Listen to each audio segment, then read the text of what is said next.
This video is sponsored by SBO Digital Marketing. It is one and only part-time job in the world. Skip பண்ணாதீங்க. பெரிய தப்பு. தினம் 300 ரூபாய் சம்பாதிக்க அரிய வாய்ப்பு. இன்ஸ்டாகிராம், ஃபேஸ்புக் பயன்படுத்த தெரிந்தால் போதும் content post and content publishing மூலமா தினம் 300 ரூபாய் சம்பாதிக்கலாம். இந்த வேலை செய்ய 5 நிமிடம் போதும். Work training support, group communication support, all language customer live chat support, முக்கியமா சொந்தமா ஒரு பிசினஸ் ஸ்டார்ட் பண்ற அளவுக்கு உங்களால கற்றுக்கொள்ளவும் முடியும், சம்பாதிக்கவும் முடியும். இந்த வேலை வாய்ப்பு வழங்குவது 5 வருடத்திற்கு மேல ரன் ஆகிட்டு இருக்க நம்ம தமிழ்நாட்டு company school of business organisation private limited. மேலும் விவரங்களுக்கு டிஸ்கிரிப்ஷன்ல கொடுத்திருக்க நம்பருக்கு வாட்ஸ்அப் பண்ணுங்க.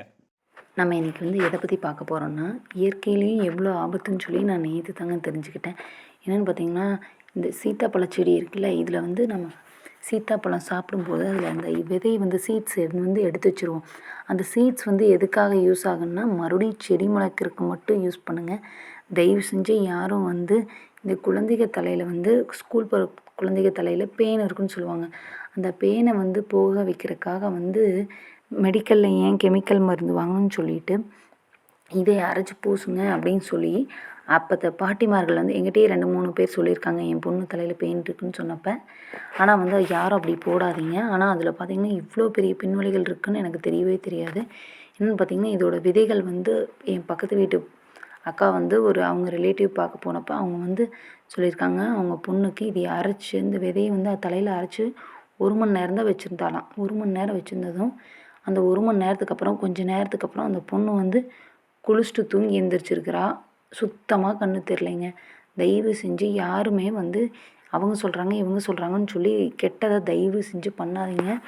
அந்த தலையில் அரைச்சி போட்டதுனால டாக்டர் போன உடனே கேட்குறா, நான் கண்ணு தெரில, திடீர்னு கண்ணு தெரியாமல் போயிடுச்சுன்னு கேட்ட உடனே போய் கேட்குறாங்க. டாக்டர் கேட்டதும் என்ன தலையில் போட்டிங்கன்னு தான் ஃபஸ்ட்டு கேள்வி கேட்குறாரு.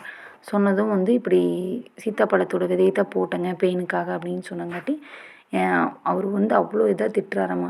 அப்புறம் மறுபடியும் திட்டிட்டு அவங்களுக்கு ஐ ட்ராப்ஸ் ஊற்றி எவ்வளோ நேரம் ட்ரீட்மெண்ட் பண்ணி அதுக்கப்புறம் தான் கண்ணு தெரிஞ்சிருக்கு. இன்னும் பார்த்திங்கன்னா இன்னுமே அந்த இது மாதிரி ஸ்பாஞ்ச் மாதிரி வச்சு கண்ணை திறக்கக்கூடாது, 7 நாளைக்கு திறக்கக்கூடாதுன்னே சொல்லிட்டாங்க. சுத்தமாக திறக்கக்கூடாது. எங்கே போகிறனாலும் அவங்க அம்மா அப்பா கையை பிடிச்சி தாங்க கூட்டிகிட்டு போகணும்.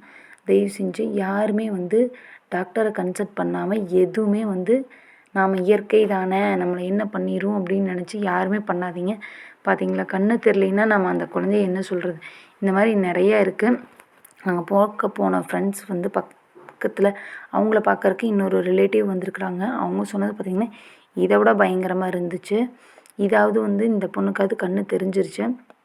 இன்னொரு பொண்ணுக்கு பார்த்திங்கன்னா கண்ணு சுத்தமாகவே தெரியல. எதனா அவங்க தலைக்கு டை போடலான்னு சொல்லிட்டு மருதாணியை அரைச்சி போட்டுக்கிறாங்க.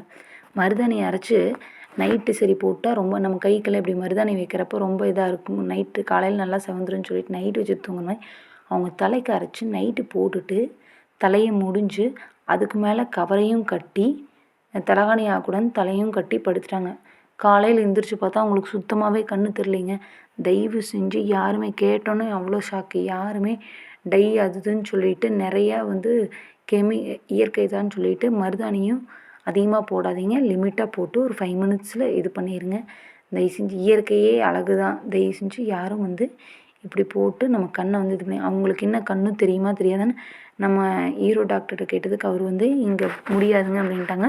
கோயம்புத்தூர் கூட்டிகிட்டு போய் இன்னும் ஒன்றுமே தெரியல, இன்னும் கண்ணு முழிக்கல அவங்க.